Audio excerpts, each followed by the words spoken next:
Mu berkata,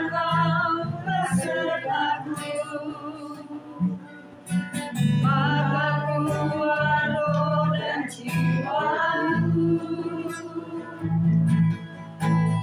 tangan-Mu Tuhan selalu ku nantikan,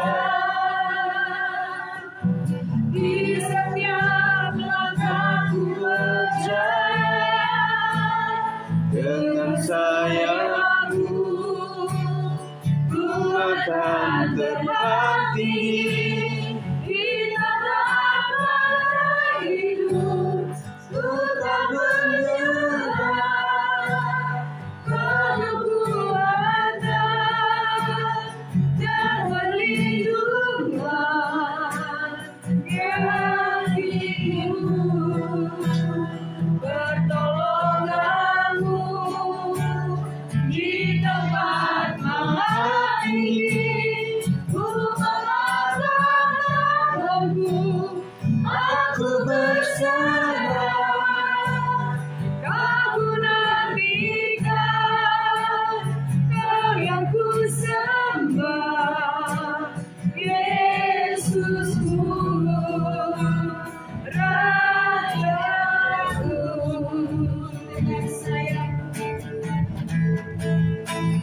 Dengan sayapmu ku akan terbang tinggi. Di tengah badai hidup, ku tak menyerah. Kekuatan dan perlindungan bagiku,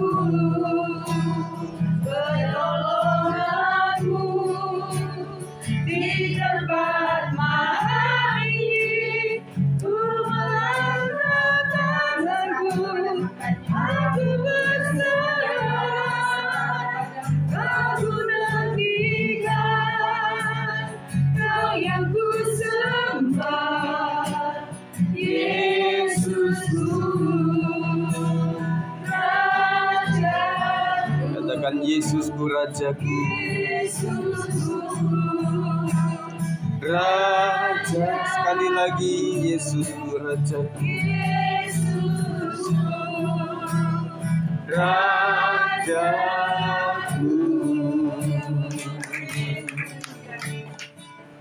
Terima kasih Tuhan, kami bersyukur untuk sudah memuji memuliakan Engkau, dan terima kasih kami boleh sampai di tempat ini dengan perjuangan yang berbeda-beda. Tetapi tentunya setiap kami ingin belajar mengucap syukur kepada Tuhan. Bagi kami yang masih lemah tubuhnya, sakit, Tuhan akan kuatkan kami.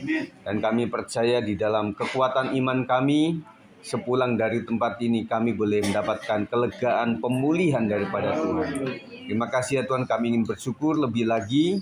Kami ingin belajar firman Tuhan supaya Tuhan sampaikanlah, supaya semua kami diberkati oleh Tuhan. Roh jahat yang akan mengganggu dihancurkan di dalam nama Yesus Kristus. Kami sudah siap untuk menjadi murid dan siap untuk dimuridkan. Dan kami telah berdoa kepada Tuhan. Demi nama Yesus kami berdoa. Yang percaya katakan amin. Puji Tuhan. Silakan duduk.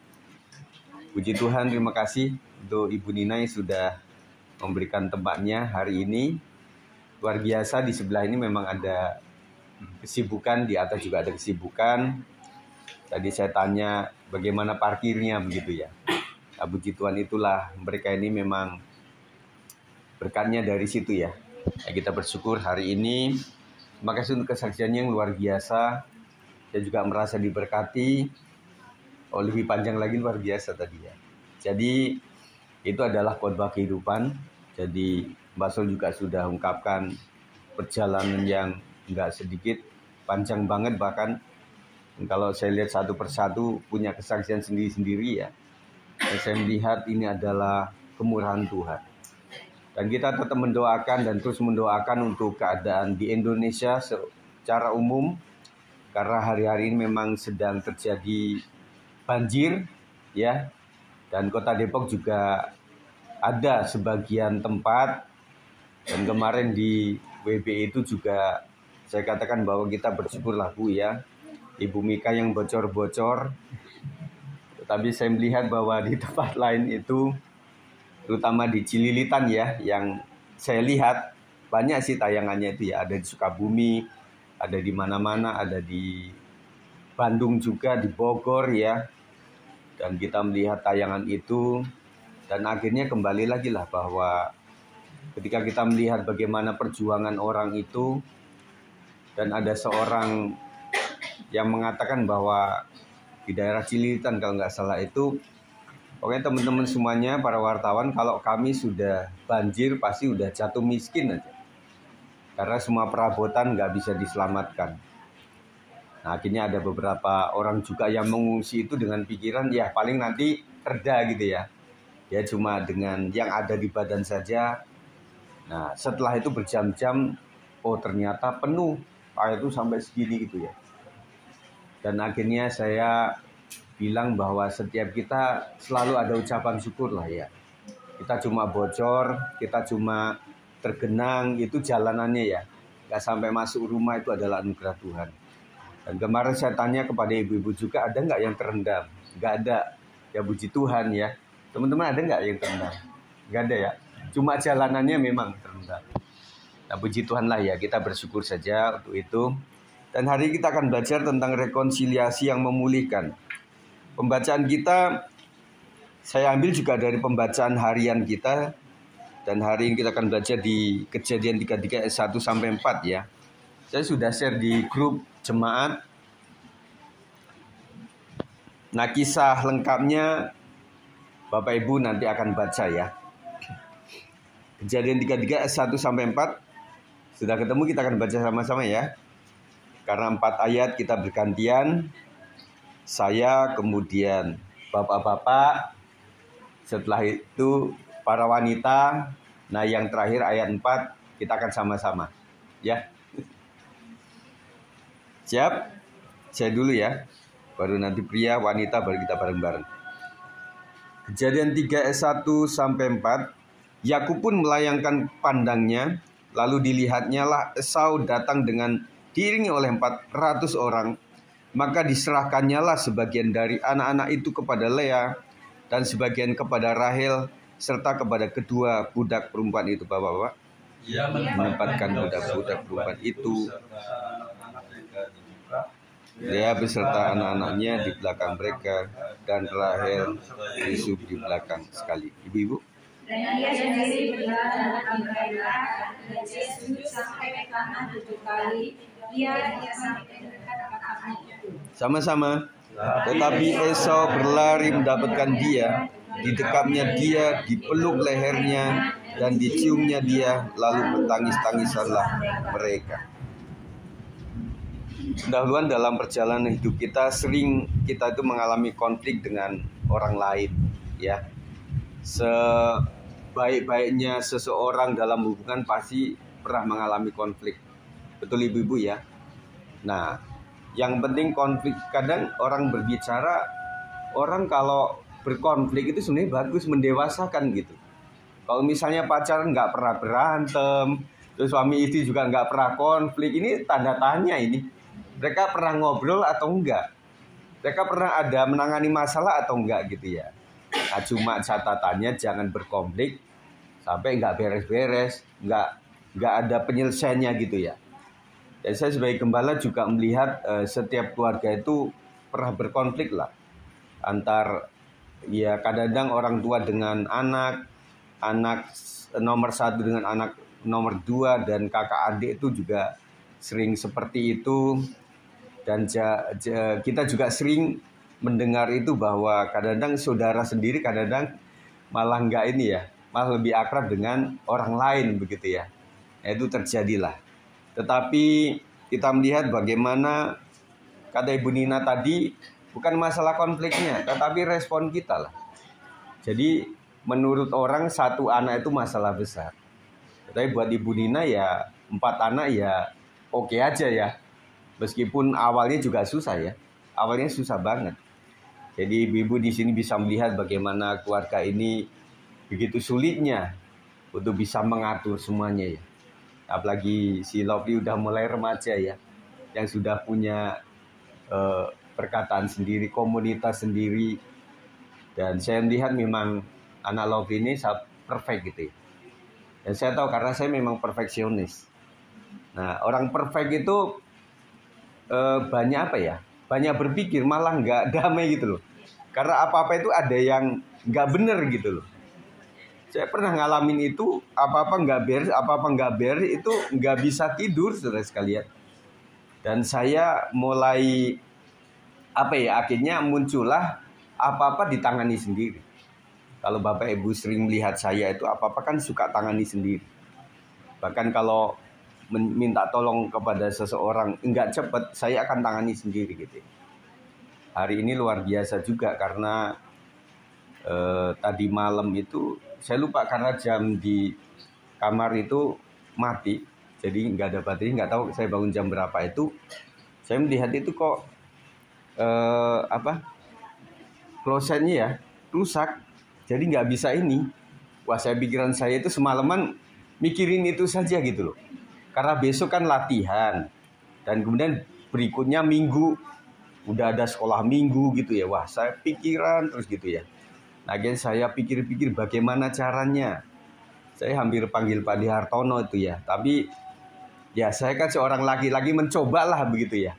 Saya puter otak, istriku bilang, yuk kita beli saja lah untuk pelampung dan teman-temannya kan ada gitu ya. Saya ingat bahwa kloset yang kami beli itu memang dapat harga murah. Jadi itunya nggak gampang dicari. Nah, akhirnya saya ingat, oh iya, si adik ipar kan si Iren kirim itu.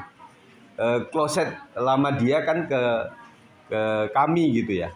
Nah, saya pikir ini berat banget mau diapain gitu ya. Nah, akhirnya saya simpenlah di atas. Nah, akhirnya saya malam itu loh saya tengok loh. Istriku juga lihat itu. Nengokin apa gitu loh. Melihat kloset itu masih ada nggak gitu. Artinya perangkat-perangkatnya. Oh, ternyata ada. Kemudian saya lihat merek. Oh, sama juga.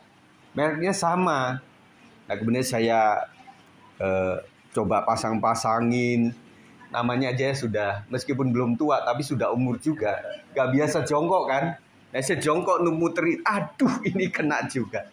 Tapi sekarang udah sembuh. Ya artinya, wah lumayan berat juga ya ini.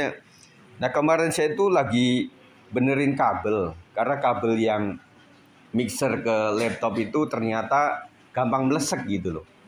Akhirnya saya naik turun Bapak Ibu sekalian. Saya naik tangga turun, benerin lagi, sampai 3 kali saya. Akhirnya saya udah angkat tangan lah. Saya kembali ke telepon Ko Alim itu, kok ini kabelnya kayaknya nggak bener deh gitu ya. Nah, ya udah bawa ke toko aja. Akhirnya saya bawa ke toko dan kemudian dia bener nyala gitu loh. Ini bisa. Oh iya, maksud saya adalah coba dicek itu, saya bukain kan. Ini sampai sakit saya buka, nah itu gampang melesek kok. Saya minta supaya diganti gitu loh. Akhirnya sudah ganti ya. Itu harga 20, ada yang harga satunya itu ada yang 25, ada yang 35. Saya minta yang terbaik lah untuk pekerjaan Tuhan supaya gak repot-repot gitu ya. Akhirnya diganti dengan yang 35 dan sudah beres semuanya.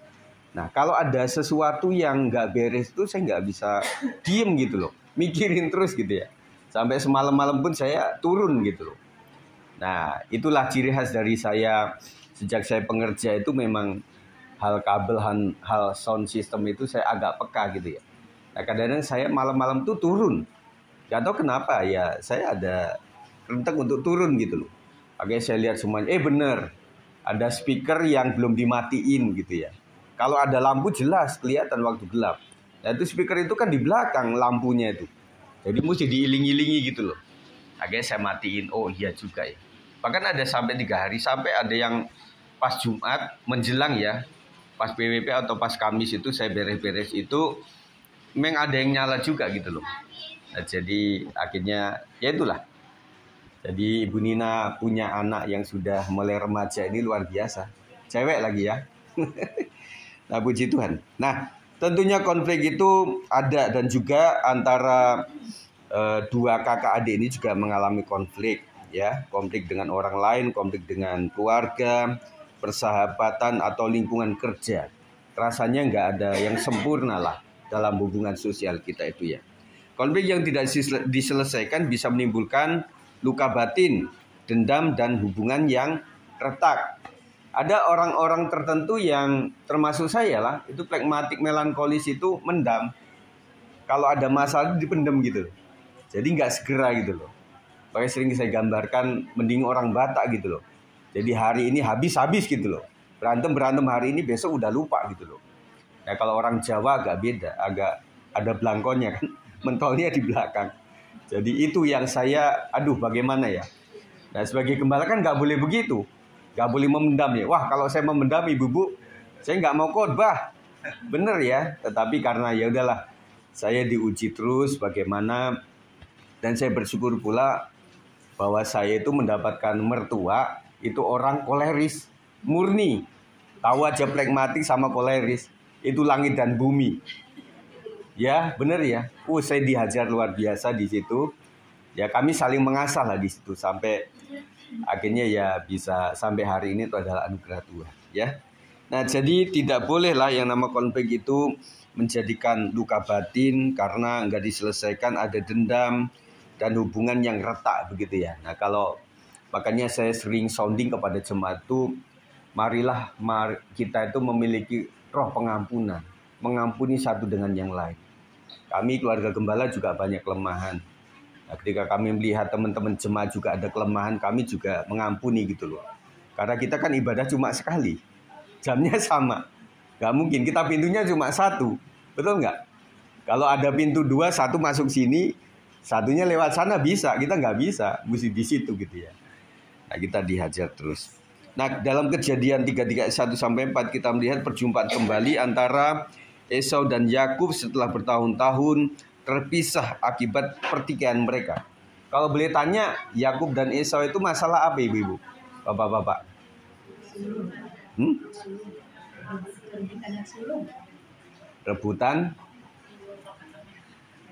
Rebutan apa? Rebutan hak sulung. Ya, tahu kan ceritanya? Nah, pelajaran juga buat kita itu. Jadi ada seperti ibunya memihak kepada Yakub, tuh bapaknya memihak kepada Esau begitu. Nah, padahal kakak adik itu kan berbeda sekali, yang satu berbulu Esau itu, yang satu enggak. Nah si ibunya nggak kurang akal gitu loh. Ya udahlah, kamu dikasih apa? Zaman dulu nggak ada kacamata, jadi orang rabun aja, jadi cuma gerayai begitu. Cuma si bapaknya siapa? Ishak itu penciumannya masih tajam. Nah kita melihat orang tua itu ada yang mulai ini yang nggak benar, tapi penciumannya tajam. Ada juga yang penciumannya mulai kurang gitu. Tapi nah dari baunya ini memang ya bau padang gitu loh, kayak baunya Esau. Tetapi dari kata-katamu waktu ngomong ini kok kayak suaranya Yakub gitu loh. Ini mana yang benar gitu loh. Nah mereka kan cuma ada bertiga kan, ibunya, Yakub dan kemudian Ishak. Si Esau lagi di padang gitu loh. Ya udah mereka aja kong kali kong dua orang ini. Nah itu ceritanya, mereka bertikai di situ. Momen ini mengajarkan kita tentang rekonsiliasi yang memulihkan hubungan. Rekonsiliasi apa ibu? Tadi saya di atas itu apa? Kita kembali ke atas. Rekonsiliasi adalah proses pencocokan data atau upaya penyelesaian konflik. Jadi setiap orang membutuhkan segala konflik mesti diselesaikan. Kita akan lihat mengacu kepada pelajaran. Yang pertama, Yakub takut bertemu Esau. Di ayat 1-3. Setelah menipu Esau dan mengambil berkat sulungnya, Yakub melarikan diri selama bertahun-tahun. Nah cerita saya lompat. Akhirnya Yakub juga ditipu sama siapa? Laban. Dia kan seneng sama adiknya situ, si Rahel. Si Laban punya budaya, nggak boleh nih dedeknya yang nikah duluan. Tapi nggak ngomong sama si Yakub gitu loh. Coba ngomongkan enak. Akhirnya ya mungkin cara Timur Tengah waktu pernikahan itu kan di ini ya, dipakai cadar gitu loh. Nah, akhirnya setelah istilah kata malam pertama, loh ini kok lain, ini bukannya Rahel gitu loh. Menurut penafsiran itu memang dari keindahan matanya beda mereka itu. Nah akhirnya di situ Yakub yang disebutnya memang penipu, akhirnya sama Laban juga kena tipu juga.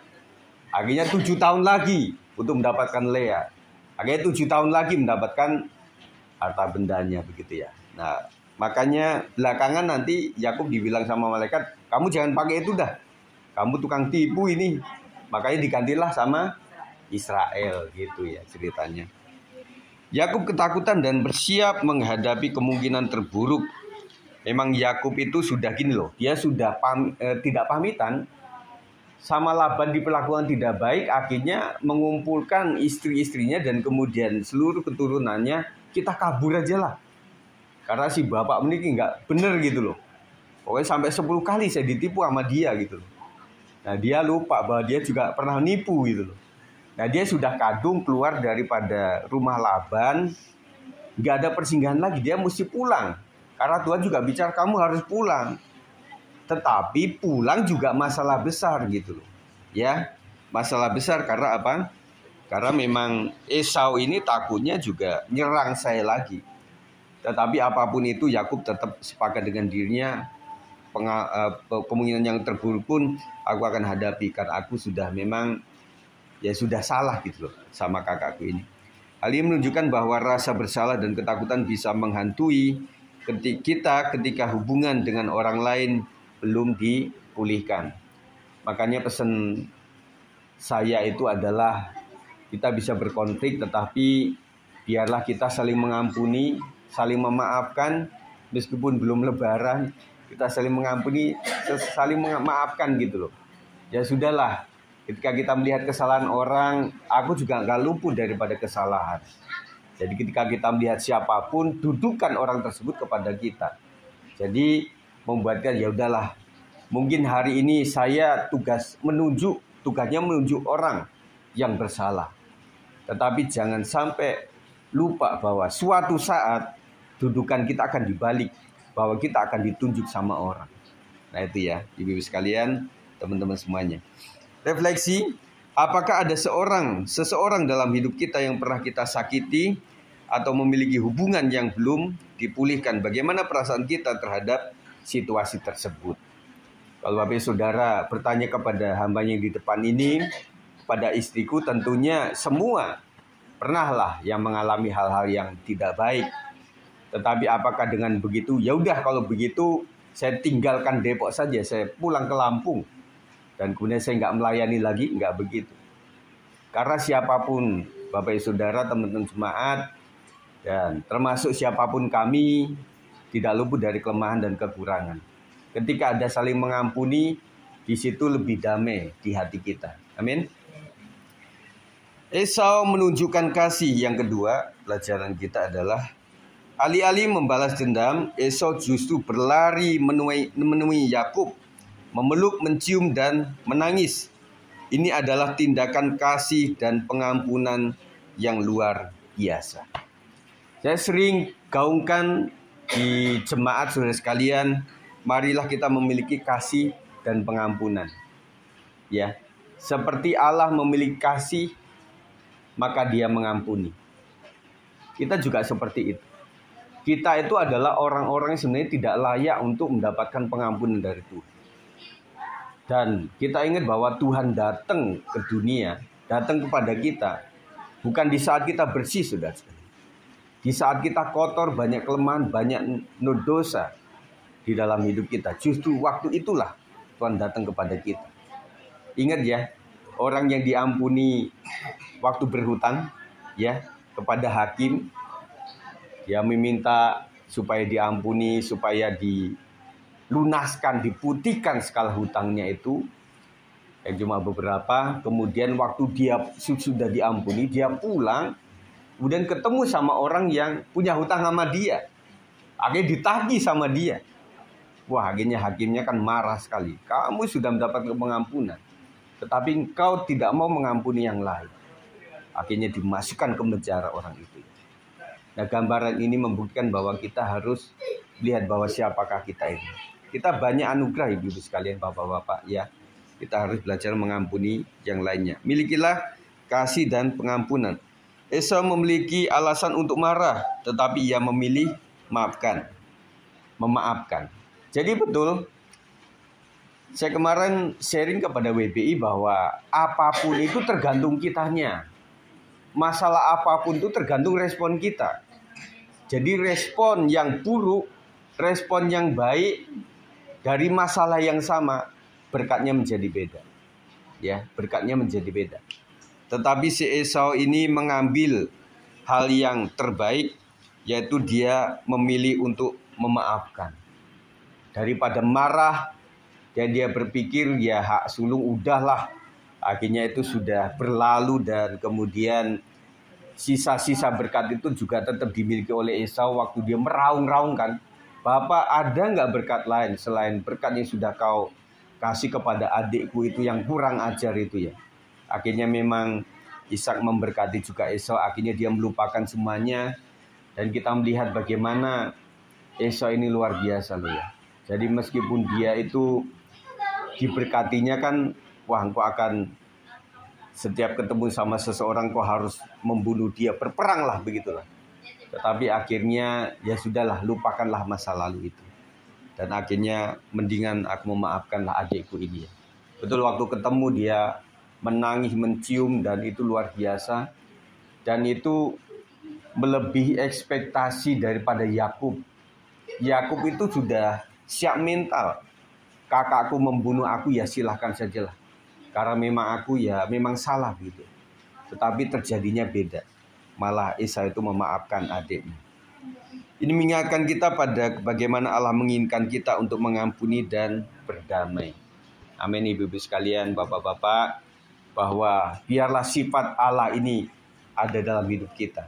Kita bisa mengasihi dan mengampuni dan pencari damai. Sisi baik daripada pragmatis dan melankolis adalah pencari damai. Tapi meskipun hasilnya menjadi nggak baik-baik saja. Nah, orang yang pragmatik kayak saya itu awalnya saya nggak mau nerobot. Saya nggak mau yang frontal gitu loh. Ngalahan, nah gitulah lebih cocok gitu ya. Ya daripada berantem ya udahlah kasih aja lah, nah begitu. Ya. Itu adalah seorang yang mencari damai, yang artinya nggak mau yang berkonflik-konflik, yang fun-fun aja lah, yang easy going, yang easy speaking aja lah, seperti itu. Ini saya ingat untuk menjadi pemimpin nggak bisa seperti itu, ibu-ibu sekalian, bapak-bapak. Ketika harus memutuskan sesuatu, ya harus memutuskan sesuatu gitu ya. Nah saya juga minta maaf ada teman-teman jemaat juga yang kadang saya terlihat itu kok bukan Pak Sigit ini. Seharusnya nggak begitu. Saya juga dididik untuk bisa tegas bagaimana ya. Menjadi seorang pemimpin itu bisa tegas bagaimana. Dan itu membutuhkan pembelajaran, pengalaman berulang-ulang, berkali-kali saudara sekalian.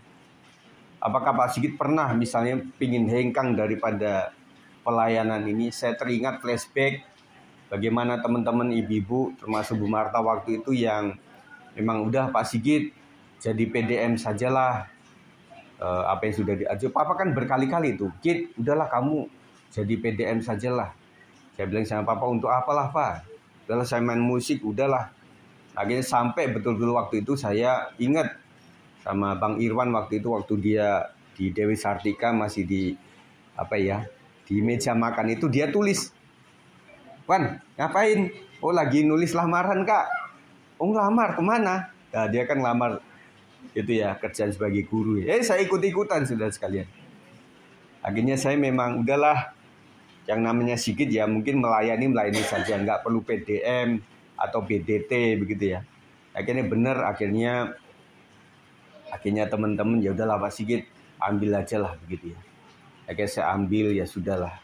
Sebenarnya nggak ada niatan sudah sekalian saya itu untuk menjadi gembala begitu ya. Dan kalaupun ada kepikiran seperti itu, mungkin saya bukan di Depoknya, saya pulang ke Lampung gitu. Karena memang ayah saya kan seorang gembala juga dan butuh penerus begitu ya. Akhirnya saya komunikasi sama Bapak itu, bagaimana Pak ini keadaannya seperti ini. Ya udahlah, silakan aja lah kembangkan pelayanan di Depok begitu ya. Sampai akhirnya ayah saya mengambil langkah, ya udahlah. Si kakak udah dicoba yang Kalimantan itu ya, udah setahun lah kalau nggak salah itu, nggak betah juga. Karena kakak saya ini lebih kepada yang pokoknya ada sungai, ada hutan. Nah itu tempat ekonomi dia gitu. Dia kan suka mancing, cari itu ya. Berkali-kali dia bilang, "Git, kamu ke Kalimantan lah, sekarang udah bagus. Kalimantan itu sudah ada jalur tolnya gitu ya." Saya nggak sampai-sampai, saudara. Biayanya banyak gitu ya. Akhirnya itu jadi, ya udah, akhirnya saya ambil. Dan waktu menjadi gembala itu harus PDT waktu itu ya. Kan sempat waktu itu kan pembinanya Bapak juga dari Lampung. Akhirnya Pak Hosea almarhum bilang begini, "Pak Sigit, kalau Pak Sigit tidak dalam keadaan seperti ini, PDT Bapak itu nggak akan pernah diluluskan." Karena apa? Syaratnya adalah ya di pertemuan Perwil, ikut apa. Saya nggak pernah hadir waktu itu. Jadi waktu saya ke Pak Yongki, saya sih kenal nih Pak Sigit ini menantunya Pak Buyung gitu ya. Tetapi dalam hal sebagai pejabat kita nggak tahu bahwa Pak Sigit itu bagian dari Pak pejabat gitu ya. Nah karena memang waktunya mengharuskan saya harus menjadi gembala, akhirnya ya puji Tuhan anugerah Tuhan diluluskan. Akhirnya saya ikut diklat, saya ikut dulos juga di Lembang itu ya saudara. Saya ingat waktu di Lembang itu si Pinuji itu tahu di dulos tuh seperti apa gitu loh. Saya singgah ke tempat dia, akhirnya dia bawa saya ke Lembang gitu loh. Dia diem aja gitu ya. Setelah saya selesai baru dia ngomong, "Mas Sigit, saya tuh tahu di dulos tuh kayak apa, digojlok." Makanya saya diem aja. Takut saya Mas Sigit nanti jadi malah lemah gitu ya. Akhirnya sampai hari ini teman-teman semuanya, nah ternyata nggak mudah. Untuk melayani pekerjaan itu nggak mudah ya. Atau yang menjadi pendeta GB itu nggak mudah, banyak tantangannya. Makanya minta saya adalah doakan sajalah kami, doakan hambanya ini, doakan istri, anak-anak kami, ya Pak Jason yang ada sekarang dan juga mama mertua sama papa supaya sehat senantiasa, dan juga ada adik ipar, ibu-ibu tuh lah tahu ya bagaimana pekerjaan Pak Jepri di sini ini, ya seperti inilah ya. Bagaimana tamu-tamu yang memang harus dilakukan, dan Ibu Nina juga harus sebagai istri tentunya harus membantu juga itu ya. Puji Tuhan. Sebagai refleksi bagaimana sikap kita terhadap orang yang telah menyakiti kita. Nah tentunya kita punya pengalaman kalau manusia daging tampar pipi kanan, bukan kasih pipi kiri, buat tonjok lu begitu ya. Bisa begitu manusia daging kita. Dan saya tahu kita itu beranjak dari manusia yang daging, yang emosian menjadi lemah lembut. Itu nggak gampang, itu sebuah proses yang luar biasa. Apakah kita mudah mengampuni atau masih menyimpan kepahitan? Dan salah satu yang menjadi pemicu ya, salah satu menjadi orang tumbuh penyakit-penyakit itu adalah karena masalah hati yang memendam gitu loh. Makanya Tuhan tuh bilang beginilah. Bahkan salah satu prasyarat daripada kesembuhan adalah pengampunan. Maka saya bilang oke lah, sesusah-susah apapun belajarlah mengampuni orang lain. Supaya hati kita juga aman, tentram gitu loh. Dan membaca udahlah, saya juga mungkin bisa salah seperti kamu. Yaudah aku saling mengampuni aja ya. Jadi kita lupakan kesalahan dia kecuali hutang. Kalau hutang nggak boleh dilupakan. Aplikasi dalam kehidupan kita, jika kita memiliki konflik yang belum diselesaikan, berdoalah agar Tuhan memberi keberanian untuk mengambil langkah pertama menuju perdamaian. Teman-teman semuanya, saya melihat ada beberapa orang itu yang memang betul-betul nggak berani, tetapi makanya kita meminta kepada Tuhan diberikan keberanian. Mungkin kalau teman-teman cerita juga pernah lah yang ngalamin, ya sebenarnya dia yang salah, tetapi aku yang lebih dulu meminta maaf ke dia. Minta maaf ya sis, minta maaf ya bro, kalau mungkin apa yang saya lakukan itu menjadi hatimu nggak baik gitu ya. Bisa jadi saudara sekalian. Dan siapa Esau ini mengambil cara yang seperti itu saudara sekalian. Supaya Tuhan memberikan keberanian untuk mengambil langkah pertama untuk adanya perdamaian, penggagas perdamaian itu. Belajar dari Esau yang melepaskan dendam dan memilih mengasihi. Jadi Esau itu nggak banyak cerita di dia itu, tetapi saya pikir pergumulan yang luar biasa. Bisa mengampuni adiknya, ya udahlah, lupakan yang lalu lah. Udahlah, sekarang mending mengasihi sajalah. Siapapun itu, sekalian kakak adik itu tetap saudara. Amin. Saudara sedaging. Ini kan kakak adik nih. Dikit-dikit sih tahu ceritanya, tetapi sekarang udah berdamai mereka. Ya, nah sekarang yang terakhir, teman-teman semuanya, kita memohon kepada Tuhan, Tuhan ajarlah kami untuk memiliki hati yang mau berdamai dan mengampuni seperti yang Tuhan ajarkan. Jadi berdamai itu ajaran Tuhan. Jadi salah satu ajaran Kristen yang paling mencolok adalah selain kasih adalah berdamai. Ya, itu ajaran Tuhan. Jadi kalau misalnya ditanya kenapa kamu melakukan itu ajaran Tuhan saya. Ya. Tolong kami untuk tidak hidup dalam ketakutan atau kepahitan, tetapi dalam kasih dan rekonsiliasi. Jadi kita akan membentuk hati kita menjadi, kalau nggak kuat ya minta kekuatan dari Tuhan. Tuhan Yesus, berikan aku hati yang lembut supaya bisa mengampuni orang-orang yang menyakitkan hatiku. Kalau memang agak susah, ingatlah bahwa Yesus itu adalah benar-benar tokoh yang sangat suci, kudus. Apakah Yesus tidak disakiti? Sangat disakiti. Ya, dia sangat disakiti oleh ahli Taurat, orang-orang Saduki, orang-orang Farisi, dan kemudian oleh muridnya sendiri. Beruntung dari 12 itu satu hilang, satu lagi balik, si Petrus itu ya. Tetapi Yudas pengkhianat juga. Jadi ini adalah gambaran gereja Tuhan, gambaran orang-orang percaya di antara komunitas itu akan selalu adalah sifat-sifat seperti murid-murid Kristus itu. Dan saya hanya mendoakan kepada teman-teman semuanya, kiranya kita tetap saling mendoakan, menjaga hubungan dengan baik. Karena bagaimanapun, ya gembalanya cuma saya dan jemaat adalah teman-teman semua yang ada.